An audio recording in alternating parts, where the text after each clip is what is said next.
Hey everyone, the name is Kris Barocsi. Welcome to Gear Corner. Today we're checking out the ReWired by Wampler, which is Brent Mason's new baby. It's the revamped version of his signature pedal by Wampler, and those new features change quite a bit. Actually, first of all, the sound, and second of all, the versatility gets improved. Let's check out how it sounds in a band mix. This is the intro track, and then later on I'll grab my Les Paul so that you can hear the pedal with humbuckers as well.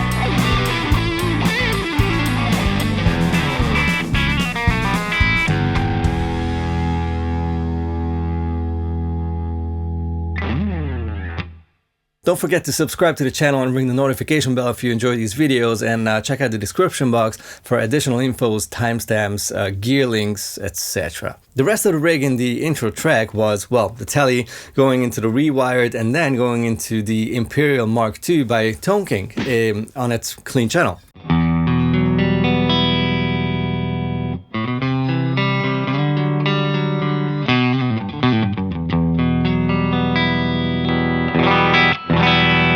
That was the pedal bypassed, and now let's hear the two channels separately. The right side is gonna be on Overdrive, the left side is a Distortion. I will not tell you on what these circuits are based off of because I don't want to influence your perception. Let me just play it first with my settings that I have here set up, then I'll explain the knobs and I'll tell you what these are based off of.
Sorry for the messy playing, I got carried away a little bit, which is always a good sign.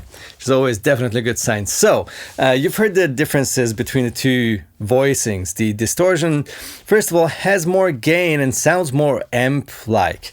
The Overdrive side has a really cool, famous mid-range, if you know what I mean. What I love about it is that, well, you get your volume and gain, which is cool, or I should say level and gain, which are obvious. Then you have your tone, which is also obvious, but then these two are really cool, and this one is actually new. That's the fat knob, which will add just body, just low end, not just bass, it's just fullness.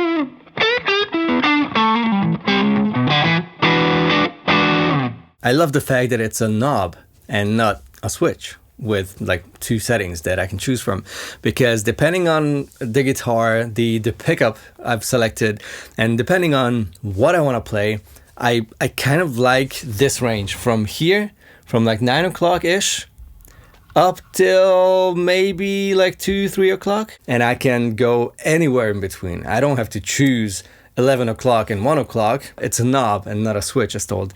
Love that fact. And then of course there's the blend, which is something that I almost never have on Zero.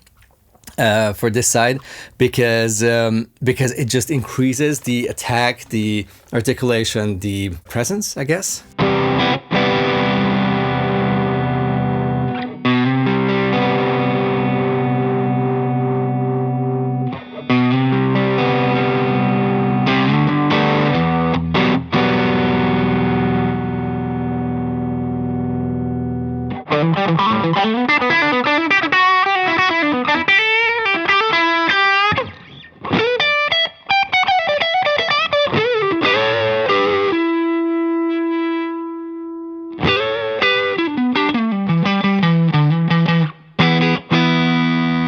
Let's talk about the distortion side of the pedal, the left side, which has level, gain, and tone knobs, which are obvious. But also there's the fat knob, which is really cool because now I don't have to choose a certain fat setting on a switch. I can go wherever I want. I can find the sweet spot for a humbucker guitar or for a Tele or a Strat, whatever I'm using.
But my favorite feature of the distortion side isn't necessarily the new one. The fat is awesome, of course. It lets you tweak the sound exactly how needed. But what I love about it is the dynamic range. It's I have the gain around 11 o'clock, and I'm running the pedal with 9 volts. It's not even like 18 volts, which it could take, which of course would increase the dynamic range, the headroom, etc.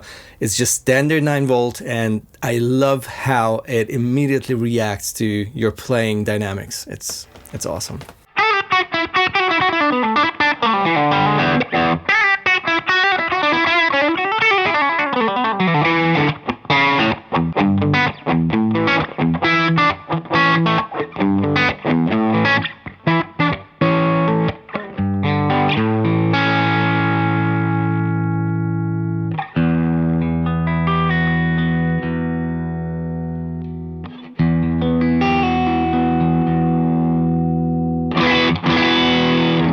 Let's not ignore this little baby here, the new MIDI toggle that lets you decide on the order. This will of course massively change the EQ and the feel of the pedal.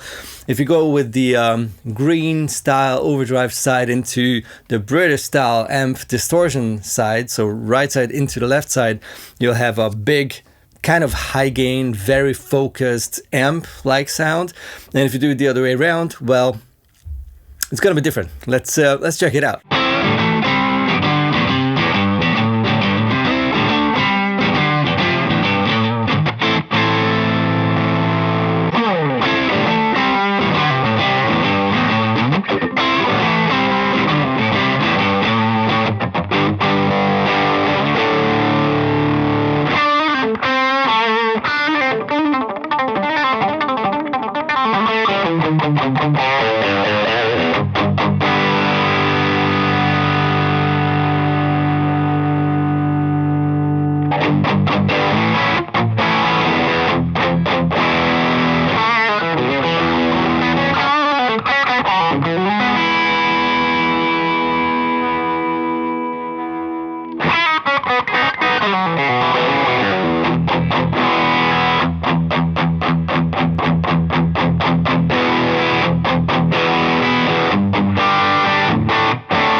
as I expected, when the distortion side, the amp style distortion side goes into the very much mid-humpy sort of overdrive, then you just have more mid-range, less low-end, less sparkle. It's a taste thing for sure, which side should come first and which should go into the other. Luckily, there's the order switch with which you can do it on the fly, and also you have in and out puts for both sides. So if you're using a pedal switcher, you can loop in both sides of the pedal separately and then decide on the order on the fly, however you want to program your controller. And also you can put, of course, stuff in between. Like if you want the overdrive first, then a chorus, and then the distortion side, you have separate ins and outs. You can actually put in stuff there. It has a loop, let's put it this way, an effects loop. It's time to check out the ReWired with humbuckers. This is my R8 with Mojotone low wound PAF humbuckers, and this is the bypass signal, and then I'll turn on the ReWired.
With the Les Paul, the right side does not sound like the green pedal at all. It's crazy. First of all, a lot more gain. Second of all, that fat knob just makes it, like, beefens it up like crazy.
My thoughts on the Wampler ReWired.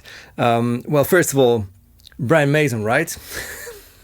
I mean, what does it matter what my thought is on the pedal? If Brian Mason decides on choosing this for all of his session work, there's a reason for it. It's an incredible player. The tone, the note selection, the phrasing, the creativity, everything about what he does makes him so successful. And then if he designs a pedal with Brian Wampler, it's gonna be awesome. It's just, it is gonna be awesome. End of story. And this is one of the most widely usable, most versatile pedal that I can think of. Like, a dual-sided pedal already gives you a lot of options. The right side is a kind of overdrive that gets used a lot, works really well with cranked amps as well, but because of the FET and the blend knobs, you can make this sound very different than like the original sort of circuit would have been. So it makes it really versatile. Then of course the left side is there in case you need to rock out, and if you're using like a clean amp, if there's a session work where you just stick to a deluxe reverb or whatever clean amp, just put this pedal in front and choose your amount of gain and voicing. And of course you can stack those two together in both directions. It's like, it's all in there. The FET is one of the most enjoyable ways of making it sound more amp-like. Like if there was just a bass knob, I would be really careful with that, because that usually just muffles it all together. Like it doesn't, like the tightness of the sound, of the gain and saturation just gets influenced really heavily, and most amps do not like a lot of low end coming from pedals. So this type of low end or beefing up with the FET knobs on both sides of the pedal, it just makes all the sense. It's awesome. I don't know if I can criticize anything on this thing, honestly. I could imagine like a presence, like an overall presence knob, like something that's on the big Pantheon, the deluxe, the dual-sided one. I think that would also make sense, but honestly, I did not need it at all. It had all the right frequencies, worked with the Les Paul. It really shined with single coils, with the Tele. Let me know what you think about the ReWired in the comments below, and see you in the next video very soon. Bye bye.